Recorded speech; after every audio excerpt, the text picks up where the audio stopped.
नमस्कार दोस्तों, स्वागत है आपका स्टडी फॉर सिविल सर्विसेज में।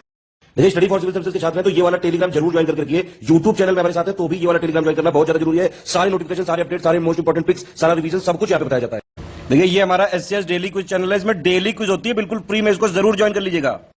ये हमारा इंस्टाग्राम का पेज है, इसको जरूर फॉलो कर लीजिएगा। Study for civil dot services करके अगर आप इंस्टाग्राम में सर्च करेंगे तो आपको मिल जाएगा। वीडियो के डिस्क्रिप्शन में इसकी लिंक दी हुई। इसमें आप स्टोरी सेक्शन जरूर देखते रहा करिए, प्लस इसमें हाईलाइट्स आते रहते हैं और प्लस पोस्ट आती रहती है, इनको जरूर फॉलो करते रहिए। क्या हाल है साथियों, मैं विकास तोमर, आपके अपने trustworthy channel study for civil services पे आज आपके समक्ष लेके आ गए 30 जुलाई का करंट अफेयर हिंदी इंग्लिश दोनों ही भाषाओं में यूपीएससी और स्टेट पीसी एग्जामिनेशन के लिए काफ़ी ज़्यादा इंपॉर्टेंट होने वाला है आज का हमारा सेशन।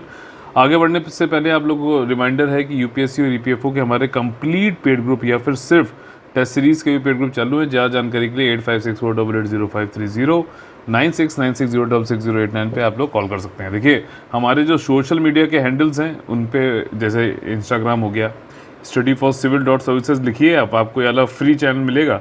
वहाँ पे पेड पीडीएफ की आपको पिक्स वहाँ पे फ्री में दी जाएंगी। ठीक, टेलीग्राम पे आपका जो है only current affair, study for civil services और ओनली यूपीएससी वाला चैनल, आप ये भी फ्री है, बिल्कुल आप लोग ज्वाइन कर सकते हैं। लगातार यहाँ पे मटेरियल दिया जाता है आप लोगों को। ठीक, आज के जो हमारे टॉपिक्स हैं प्रीलिम्स और मेंस के लिए जो इम्पोर्टेंट हो सकते हैं वो हैं ये। देखिए, पाकिस्तान के पास में जो भगत सिंह जी का जो केस चला था, मुकदमा चला था, उससे संबंधित कुछ पेपर्स हैं, तो उनसे पाकिस्तान से मतलब रिक्वेस्ट करी जा रही है एक तरीके से, याचिका मतलब कि कागजात वो हमें दिए जाएं। ठीक है ना, पाकिस्तान से भगत सिंह जी के मुकदमे के कागजात हासिल करने के लिए याचिका डाली गई है। ठीक, दूसरा जो है हमारा टॉपिक वो है कि जो बच्चे हैं जो अनाथ हो गए हैं कोविड-19 के समय पर, ठीक, पिछले साल से अभी तक, तो उनको जो है हमें कल्याणकारी जितनी भी स्कीमें चलनी है सब में जोड़ा जाना चाहिए। ठीक है, और तीसरा है कि भारत की जो सरकार है वो एक नेशनल फार्मर्स डेटाबेस तैयार करना चाहता है। ठीक, राष्ट्रीय किसान डेटाबेस किससे कैसे इसका डेटाबेस बनाया जाएगा, सारी चीज़ें देखेंगे। साथ ही साथ चौथा जो हमारा आज का टॉपिक है वो है फैक्टरिंग रेगुलेशन। ये थोड़ा सा इकोनॉमी का ऐसा टॉपिक है जो ज़्यादातर लोगों को नहीं पता होगा, बढ़िया से इसको मैं समझाने की कोशिश करूँगा। पूरा इसको जो है आप लोग देखिएगा। फैक्टरिंग रेगुलेशन में अमेंडमेंट किया गया है, बिल लाया गया था 2020 का। ठीक, और मरीन एड्स टू नेविगेशन यानी नौचालन के लिए सामुद्रिक सहायता विधेयक 2021 में लाया गया है। अभी थोड़े दिन पहले हम लोगों ने इनलैंड वाटरवे से संबंधित एक जो है वो किया था, पढ़ा था, बिल लाया गया था। ठीक, जो हमारे नए मंत्री बने वो लेके आए थे। अब ये उन्होंने दूसरा लेके आए हैं, काफ़ी इंपॉर्टेंट है ये भी। तो अब ओवरऑल क्या हो रहा है कि जो आपका मतलब पानी के थ्रू जो ट्रांसपोर्टेशन है इस पर काफ़ी जोर हो रहा है। तो एक मतलब होलिस्टिक उसमें क्वेश्चन कोई पूछा जाना चाहिए एग्ज़ाम में, या तो प्रीलिम्स में या फिर मेंस में। पहला जो हमारा आज का टॉपिक है, देखिए, पाकिस्तान से भगत सिंह के मुकदमे के कागजात हासिल करने की जो है याचिका दायर की गई है। संदर्भ देखिए ये है कि एक फॉर्मर सेनेट मेंबर, वहाँ पे पाकिस्तान में सेनेट होता है, ठीक है, जैसे यूएस में होता है, तो जैसे हमारे यहाँ जो है बड़ा राज्यसभा होता है वैसे वहाँ पे सेनेट है, तो के मेंबर हैं पंजाब यूनिवर्सिटी के और ऑनरी एडवाइज़र हैं। उन्होंने भगत सिंह आर्काइव और resource centre Delhi professor Chaman Lal, ठीक है, तो चमन लाल जी ने यहाँ पे अर्ज किया है पंजाब गवर्नमेंट को कि वो जो है इशू करें एक्वायरिंग, मतलब कि हम वो एक्वायर करना चाहते हैं फाइल्स जो कि भगत सिंह जी के केस से संबंधित हैं, कोर्ट केस जो उनके चले थे, जब उन्होंने एक बार जो है मतलब जो हानि ना करने वाला एक बम फेंका था सेंट्रल असेंबली में। साथ ही साथ जो है लाला लाजपत राय जी की हत्या जब कर दी गई थी, मतलब हत्या क्या, उनको ऊपर लाठीचार्ज हुआ था, तो उसके बाद उनकी मृत्यु हो गई थी, गो वाला जो था ना, उसके बाद तो उन्होंने सॉन्डर्स को मार दिया था। तो उन सारे केसेस के बारे में जो भी कागजात हैं पाकिस्तान के पास में, उसको जो है अभी वापस यहाँ पे हमें मिले भारत को, ये वाली चीज़ आज का तारीख की गई है और पंजाब गवर्नमेंट से कहा गया है। ठीक, पंजाब आर्काइव अनारकली टूम लाहौर में पाकिस्तान ने इसको रखा हुआ है। ठीक, पाकिस्तान ने काफ़ी अच्छे से इनको प्रिजर्व करके रखा हुआ है, भगत सिंह जी की जो विरासत है उसको, लेगेसी को, और फॉरेन स्कॉलर्स को कंसल्ट करने की भी इजाज़त देता है पाकिस्तान। ठीक, ये देखिए ये अच्छा, जो ये असेंबली में जो बम फेंका गया था, ठीक, ये इसमें कौन कौन इन्वॉल्व था, भगत सिंह जी और भूतकेश्वर दत्त, ठीक, बी के दत्त नाम था इनका, और जो आपका सॉन्डर्स वाला था, सॉन्डर्स वाला जो केस है जिसमें सॉन्डर्स को मार दिया था लाला लाजपत राय, जो जिनको क्या बोलते थे हम लोग, केसर पंजाब केसरी बोलते थे, जरा कमेंट करके बताइए सही है कि नहीं, टाइगर ऑफ पंजाब भी बोलते थे। तो उनका जो है उनकी मृत्यु का बदला लेने के लिए जो है सॉन्डर्स की हत्या करने में जो शामिल थे वो थे भगत सिंह जी, राजगुरु जी और सुखदेव जी। ठीक, तो इस केस में जो है भगत सिंह जी के यहाँ पे तो उन्होंने खुद ही अपनी वो दे दी थी, भैया कि अरेस्ट कर लो, हम तो खाली जो है बहरों को सुनाने के लिए हमने बम फेंका है, इसमें कोई भी हानि नहीं करने वाले, कोई भी मतलब जो है कील वील ये सब कुछ नहीं था, खाली आप लोग को सुनाई दे कि हम लोग की आवाज़। तो इसमें ये लोग अरेस्ट हुए थे भगत सिंह जी, लेकिन इनको फांसी सॉन्डर्स वाले केस में दिया गया था। ठीक, तो ये वाला जो केस था ये दिल्ली वाला था, और जो फांसी जो हुई थी वो लाहौर कॉन्स्पिरेसी के नाम से जो है उस वाले केस में जो है इनको फांसी हुई थी। तो मतलब फांसी हुई थी 23 March if I am not wrong 1931 में। वहीं उस समय जो है सेकेंड वाली जो राउंड टेबल कॉन्फ्रेंस थी तो वहाँ वो चल रही थी, तो गांधी जी भी उसमें गए थे कांग्रेस की तरफ से। तो यही कहा जाता है कि गांधी जी ने बहुत मतलब एम्फेसिस करके जो है कि छोड़ दिया जाए भगत सिंह जी लोगों को, ये बात नहीं कि ऐसा कहा जाता है।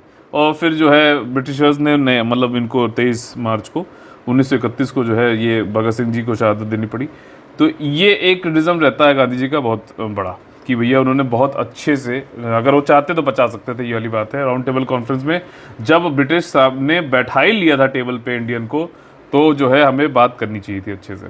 ठीक, तो ये वाली चीज़ है। बाकी आपको पता है कुछ और भी चीज़ें थी, जैसे कि अहिंसावादी थे गांधी जी, और जो है और यहाँ पे क्या हो रहा था कि जब नॉन कोऑपरेशन मूवमेंट था तो भगत सिंह जी लोग पहले तो गांधी जी के साथ में थे, जैसे गांधी जी बता रहे थे असहयोग आंदोलन में वैसे ही काम कर रहे थे। लेकिन जब वो चौरी चौरा कांड हुआ, आप याद रखना 4 फरवरी डेट है उसकी, 5 फरवरी कई जगह गलत लिख रखा है, अभी जो 4 फरवरी है ये, ठीक, जो अभी PIB में न्यूज़ है उसके अनुसार 4 फरवरी को जो है आपका ये 1922 ठीक को नॉन कोऑपरेशन चौरी चौरा कांड जो हुआ उसकी वजह से गांधी जी ने मना कर दिया कि भैया आप नहीं करेंगे क्योंकि यह हिंसात्मक रूप ले चुका है, तो हिंसा को हम नहीं पसंद करते हैं, ऐसा उन्होंने बोला।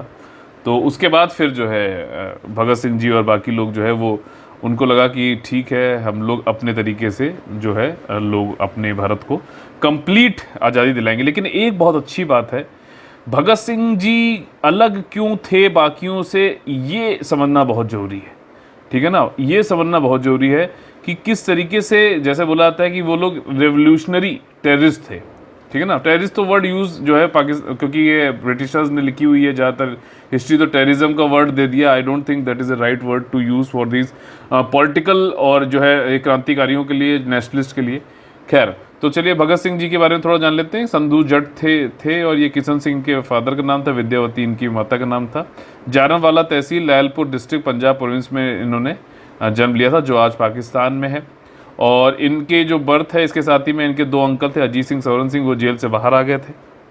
ठीक, और कुछ के इनकी फैमिली ने जो है, कुछ ने तो इंडियन इंडिपेंडेंस में जो है भाग लिया था, कुछ लोग जो है महाराजा रणजीत सिंह जो थे, ठीक, उनकी आर्मी में मतलब काम कर चुके थे, पहले आर्मी का हिस्सा थे। इसके बाद जो है इन्होंने गांधी को सपोर्ट किया था नॉन कोऑपरेशन मूवमेंट में, लेकिन चौरी चौरा कांड के बाद जब गांधी ने मना कर दिया तो फिर इन्होंने, भगत सिंह जी ने रेवोल्यूशनरी नेशनलिज्म, क्रांतिकारी राष्ट्रवाद का जो है मतलब की तरफ मुड़ गए। ये जो चीज़ है यहाँ पर इन्होंने मतलब आज़ादी, जो फ्रीडम है, वो इन्होंने कहा था कि सिर्फ ब्रिटिशर्स को भगाना ही हमारा जो है काम नहीं है, वो तो हम करेंगे ही।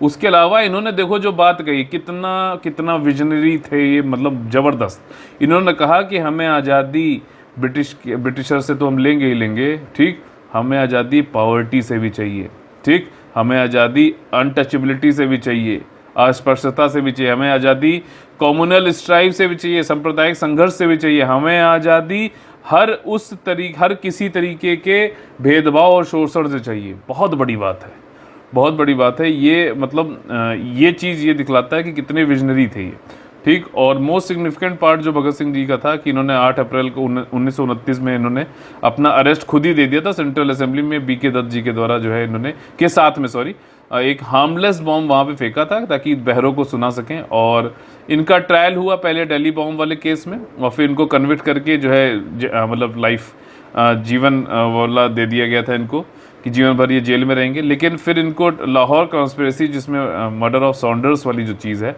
उसमें फिर इनको एग्जीक्यूट किया गया। हाँ, मार्च 23, 1931 में राजगुरु जी और सुखदेव जी को भी जो है लाहौर सेंट्रल जेल में किया गया था। ठीक, अब काफ़ी सारी चीज़ें क्लियर हुई कि नहीं हुई?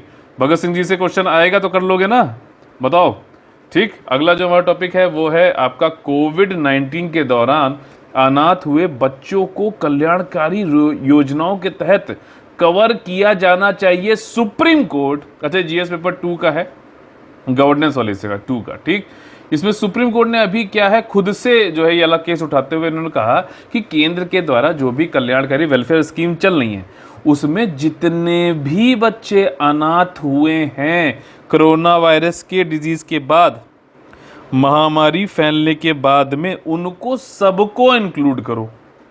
ठीक, सिर्फ ऐसा नहीं है कि जिनके जो है बच्चे, जिनके माता पिता खत्म हो गए उस दौरान, सिर्फ उन्हीं को ही, बाकी लोग भी जो अनाथ हुए हैं, पहले से अनाथ थे या जो भी है, मेन चीज यहाँ पे यह है कि जितने भी अनाथ बच्चे हैं सबको जोड़ो। आप ये क्लासिफाई मत करो कि हाँ इनके माता पिता में से जो है माता मर गई या फिर पिता मर गया, दोनों मर गए अनफॉर्चुनेटली, तो उस केस में ही आप इनको जो है सेंट्रल वेलफेयर स्कीम में जोड़ रहे हो, और वो भी आप ये कह रहे हो कि 23 साल तक हम इनको जो है मदद करेंगे। तो सुप्रीम कोर्ट ने कहा है कि देखो ऐसा है, सुओ मोटो केस, यानी कि हम खुद से अलग केस ले रहे हैं। हमारा जो मेन मुद्दा है यहाँ पर वो ये है कि आप अभी इमीडिएटली तत्काल रूप से क्या मदद कर रहे हैं, और सिर्फ उन्हीं बच्चों को, अनाथ बच्चों को नहीं जो अभी कोविड के टाइम पे हुए हैं, बाकी भी जो अनाथ बच्चे थे पहले से भी, ठीक, कोविड के बाद जितने भी हैं अनाथ बच्चे, सबको मदद किया जाए, ये उद्देश्य है। ठीक, तो इसी में देखिए वैल्यूएशन करते हुए सुप्रीम कोर्ट ने ये केस सुओ मोटो, यानी खुद से, किसी ने याचिका दायर नहीं की थी, खुद से अलग केस लिया है।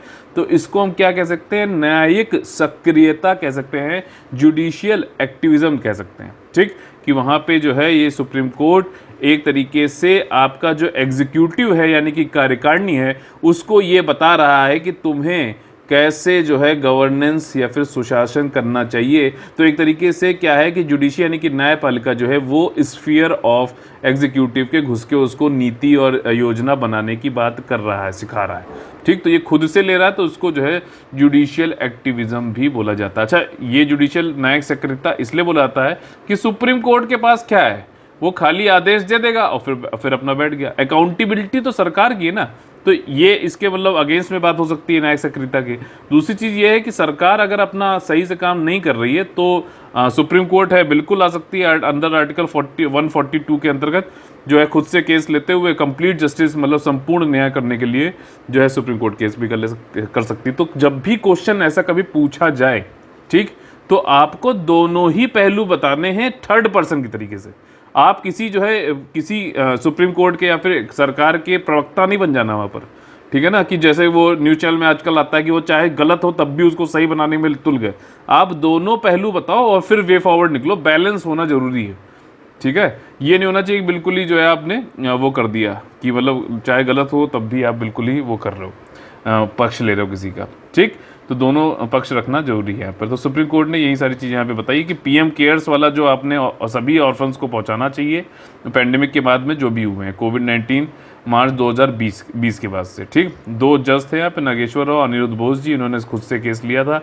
जो भी कंडीशन है, जो स्थिति है बच्चों की, उसको इंस्टीट्यूशनलाइज यानी कि आपका संस्थागत रूप से जो है केयर प्रोवाइड करनी चाहिए आफ्टर द पेंडेमिक, महामारी के बाद से। पीएम केयर्स फंड में करीब 10 लाख रुपए चिल्ड्रंस को देने की बात कही गई है, हर चिल्ड्रन को जो कि अनाथ हो गया है जब तक वो 23 साल की नहीं हो जाता। अच्छा, ये वाला जो करंट अफेयर है ये मैंने अलग से आपको जो है दिया हुआ है अपने ओनली करंट अफेयर चैनल पे। आप लोग जो है कोविड ऑर्फन्स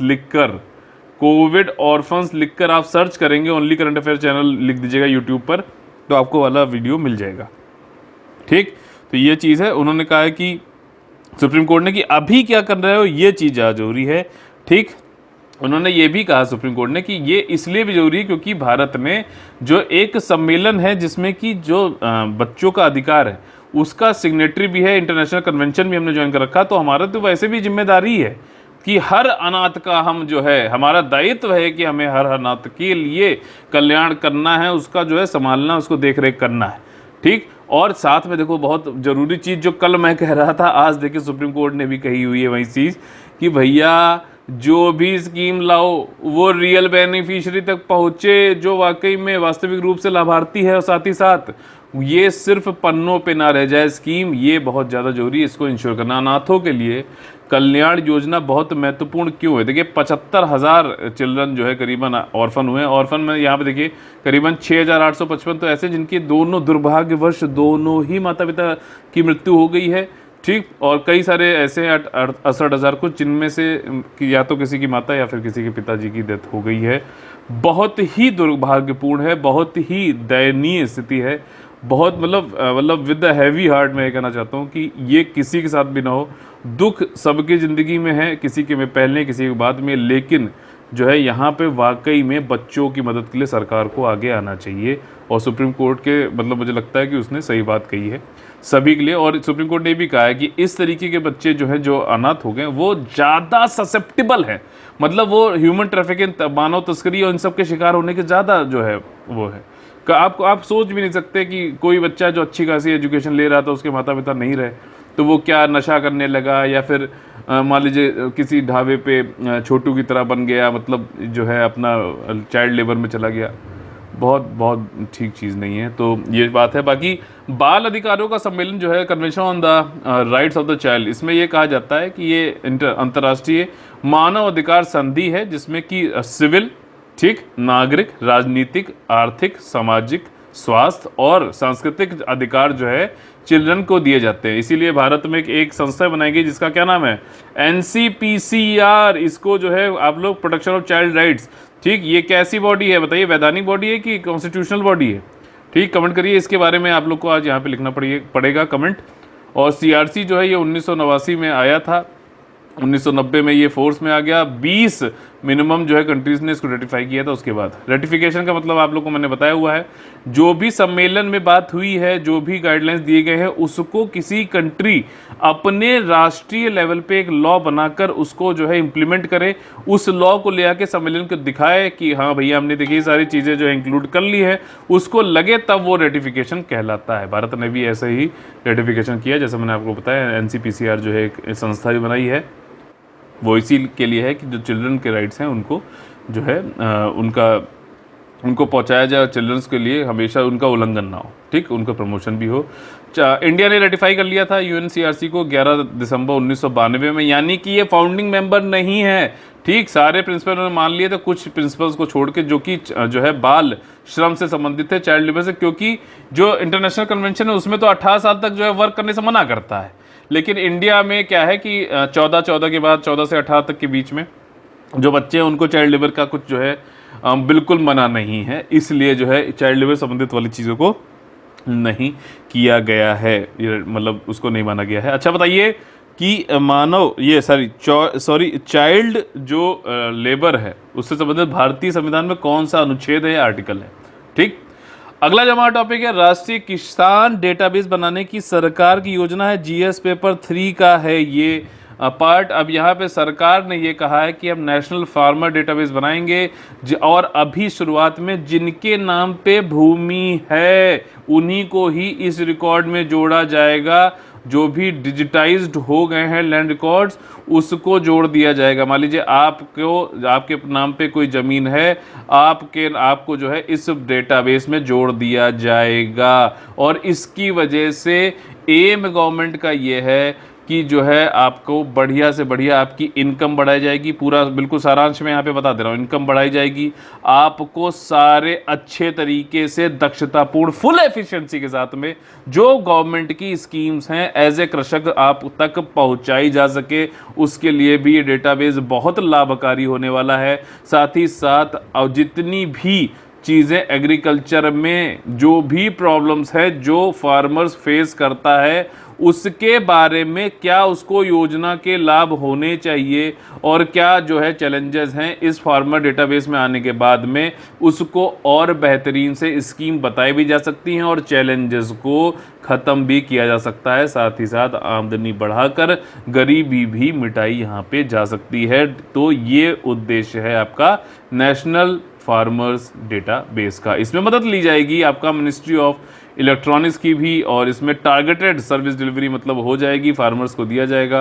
एग्रीकल्चर मिनिस्ट्री का ही उसने काम चालू कर दिया है, नाम है एग्री स्टैक। ध्यान से सुनो, क्या नाम है? Agri stack. इसमें ये एक तरीके का डिजिटल पारिस्थितिकी तंत्र है एग्रीकल्चर संबंधित, जिसमें गवर्नमेंट जो है इफेक्टिव प्लानिंग करते हुए फार्मर्स की इनकम को बढ़ाएगा और दक्षतापूर्ण तरीके से एग्रीकल्चर सेक्टर को संपन्न बनाएगा। ठीक, इसमें अभी तो कोई भी प्राइवेट सेक्टर कंपनी नहीं जुड़ी हुई है एग्री स्टैक में, लेकिन टेक्नोलॉजी स्टार्टअप कंपनियों को चिन्हित किया गया है और उनसे कहा गया है कि भैया आओ केंद्रीय सरकार को के साथ में मिलकर विकास करो, कुछ प्रूफ ऑफ कॉन्सेप्ट्स को, बिल्कुल घबराओ नहीं। प्रूफ ऑफ कॉन्सेप्ट ये है कि किसी स्टार्टअप ने आके बोला कि भैया हाँ इस तरीके से हम जो है फार्मर्स की प्रॉब्लम को खत्म कर सकते हैं, तो हम ये सोल्यूशन दे रहे हैं, तो उसको सोल्यूशन जो अवधारणा बताई, कॉन्सेप्ट बताया, उसको प्रूफ के साथ में जमा करो। जो अच्छे लगेंगे डिस्ट्रिक्ट विलेज के बेस पे वो उनको आगे बढ़ाया जाएगा, उस कंपनी के साथ में एमओयू करके केंद्र सरकार आगे बढ़ाएगी। और ये जो भी एमओयू होंगे ये प्रो बोनो बेसिस पे होंगे। समझो, प्रो बोनो का मतलब होता है फॉर द पब्लिक वेलफेयर।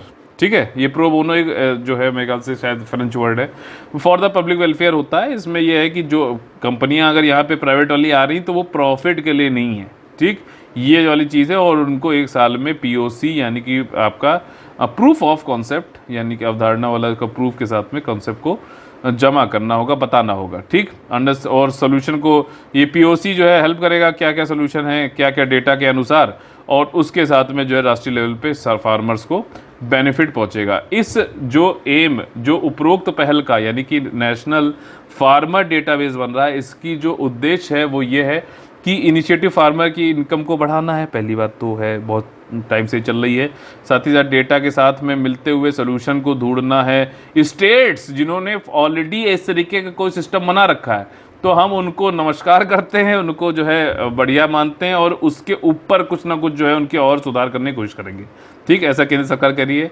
जो डेटाबेस बनाया जाएगा इससे क्या होगा कि इनपुट कॉस्ट को हम कम कर सकेंगे, फार्मर्स को जो है फार्मिंग ईजी, खेती करना आसान होगा, फार्मर को उनके कमोडिटीज़ का अच्छा पैसा मिलेगा और फार्मर प्रोड्यूस के जो है मार्केटिंग अच्छे से हो पाएगी। ठीक, अगला जो हमारा टॉपिक है वो है आपका जीएस पेपर 3 से ही संबंधित, इकोनॉमी से ये आपका जुड़ा हुआ है।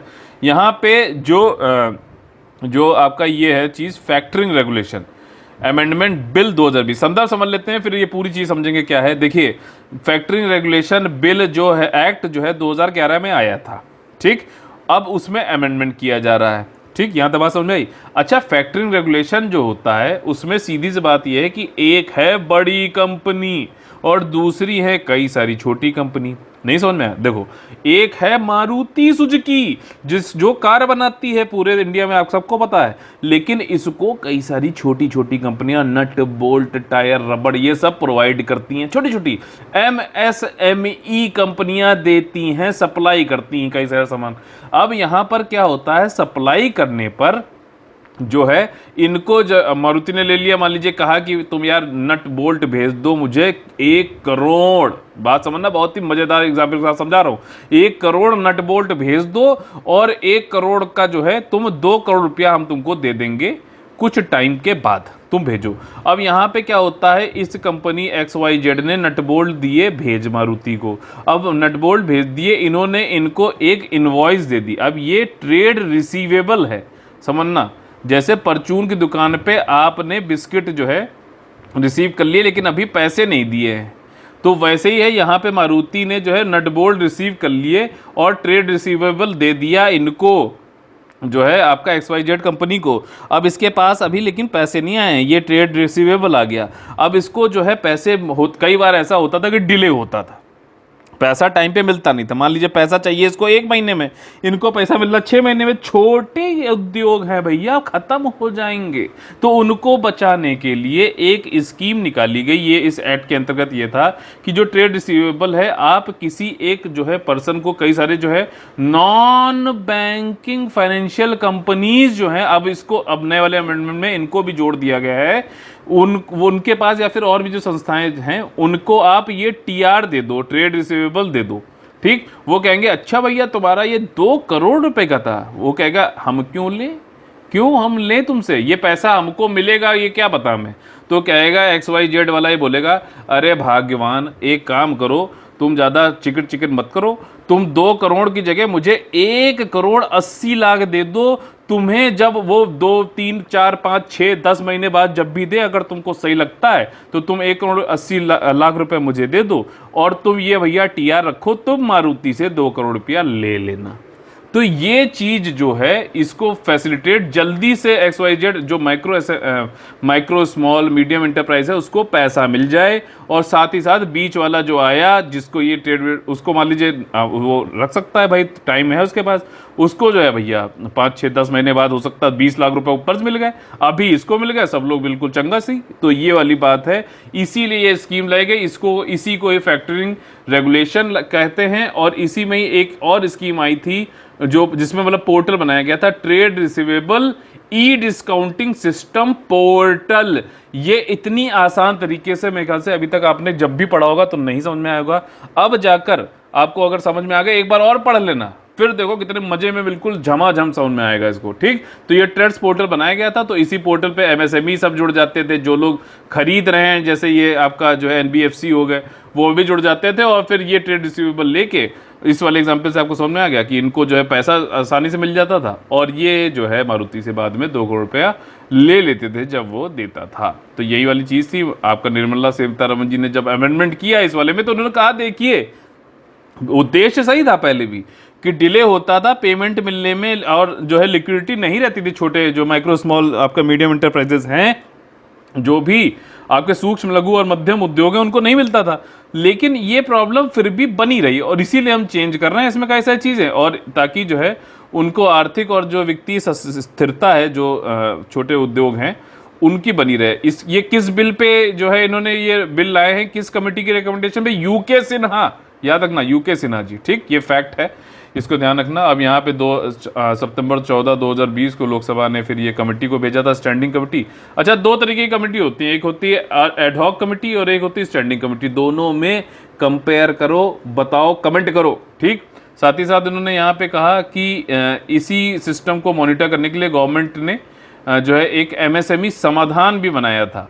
तो उसमें क्या है, 83,000 जो है डिलेड पेमेंट की एप्लीकेशन आई, लेकिन उसमें से खाली 7-8 हज़ार समझ लो जो है एप्लीकेशन हो पाई, और पैसा फंसा हुआ था 22,000 करोड़ रुपए, खाली हो पाया खाली 1400 करोड़ रुपए। तो इसीलिए जो है नया अमेंडमेंट लाया गया है, और अब NBFC non banking financial companies जो हैं उनको भी फैक्टरिंग बिजनेस में डाल दिया गया है। वो भी अब डिस्काउंट करेंगे इनवॉइसेस, वही जो ट्रेड रिसीवेबल वाली इनवॉइसेस थी उनको डिस्काउंट पे ले सकेंगे, और अपना इस पोर्टल पे जा सकते हैं, trade receivable discounting system platform पे। ठीक, वहां पे पंजीकरण कराओ और काम पे लग जाओ। ठीक, इसने जो है यहाँ जो नया बिल लाया गया है, अब इसने ये भी कहा गया है कि रिजर्व बैंक ऑफ इंडिया भी अब विनियमित कर पाएगा फैक्टरिंग बिजनेस को।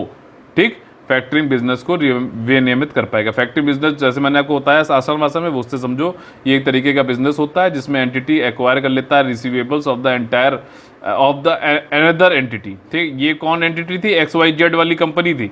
इससे जो है किसी और एंटिटी, यानी कि ये जो है आपका NBFC हो गया मान लीजिए, इसने एक्वायर कर लिया ये, और फिर इससे जो है पैसा फिर ये मारुति से बाद में ले लेगा। अभी इसको ये तुरंत पैसा दे देगा XYZ NB आपका MSME वाले उद्योग को। ठीक, अभी जो है भारत में 7 जो है नॉन बैंक फाइनेंस कंपनीज आ चुके हैं जो कि फैक्टरी बिजनेस में काम कर रहे हैं। ठीक, ये था। अगला जो हमारा जो न्यूज़ है बहुत ही सिंपल सी न्यूज़ है, GS पेपर 3 से संबंधित आएगी, इंफ्रास्ट्रक्चर वाले पार्ट से। देखिए क्या है, marine aid to navigation bill 2021 आ चुका है, नौचालन के लिए सामुद्रिक सहायता।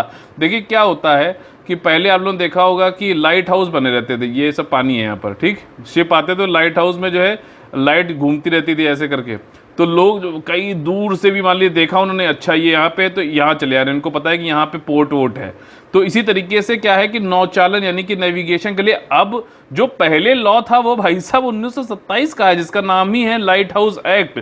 लेकिन आज के टाइम पे जब GPS आ गया है, कई सारी टेक्निक्स आ गई हैं, तो उस केस में आपका ये लाइट हाउस एक्ट जो कि 90 साल पुराना है, ये आउट ऑफ ट्यून हो चुका है एक्ट। इसलिए हम नया संशोधित बिल लाने की कोशिश कर रहे हैं जो कि इसको रिपील कर देगा और इसमें नई नई टेक्नोलॉजी जो भी जिसके जरिए नेविगेशन यानी नौचालन को आसान बनाया जा सकता है, जो आपके कई सारे जो ये लाइट हाउस हैं इनको टूरिज्म का बढ़ाया जा सकता है, इसमें स्कोप बढ़ाया जा सकता है, ज़्यादा से ज़्यादा एम्प्लॉयमेंट लाया जा सकता है, रेगुलेशन होना चाहिए, क्या क्या चीज़ें हो सकती हैं उन सबको आज के टाइम के अनुसार आज की डिमांड के हिसाब से हम जोड़ देंगे। यहां पे ये उद्देश्य रखा गया है। ठीक, पूरी चीज बिल्कुल समरी एकदम समझ में आ गई अच्छे से। अब यहां पे देखिए समझ लेते हैं। पोर्ट शिपिंग और वाटरवे के जो यूनियन मिनिस्टर हैं, जो पूर्व आसाम के चीफ मिनिस्टर भी थे सर्बानंद सोनोवाल, इन्होंने जो है एक बिल लेके आए थे, इसको पास करा लिया प्रेसिडेंट के पास में, अब मंजूरी के लिए इसको भेजा गया है।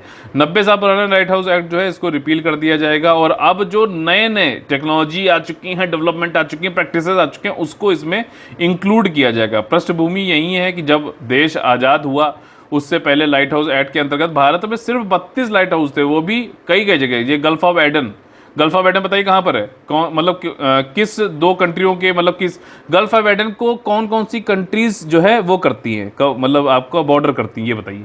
ठीक, और लाइट हाउस कहाँ कहाँ पे थे तब तो ब्रिटिश इंडिया तो काफ़ी, एडन, कराची, बॉम्बे, मद्रास, कलकत्ता, पिया गए, रंगून, ये सारे जो है आपके उस समय होते थे। जब देश आज़ाद हुआ तब तो 17 लाइट हाउस ही रहे।